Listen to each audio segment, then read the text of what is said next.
De har fundet en deroppe, som kan føre jer sikkert frem. Og de siger, at folk derfra, de har flere hundrede års erfaring med vejret, floderne og gletsjerne. Øen er helt anderledes end Danmark. Folk der, vejret, vinteren er helt forskellige. Mange flytter fra østkysten på grund af vulkanen, der er gået i udbrud. Ja, I passerer jo nok ikke lige forbi vulkanen. Det kan godt blive svært at aflæse floderne, som kan stige mere end normalt.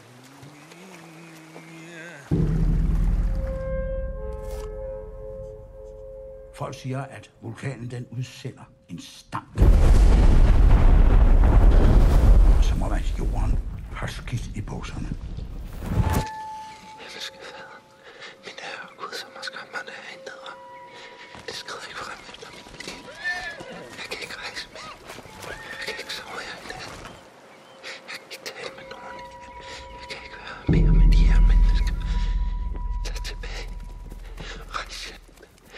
Eller bliv her og dø.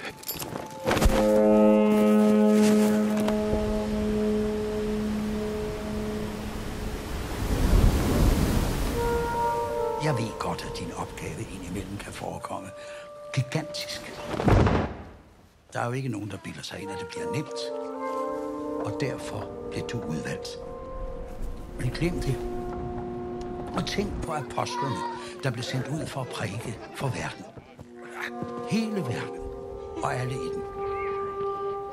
Denne elendige, ynkelige flok ensomme mænd. Men de gjorde det.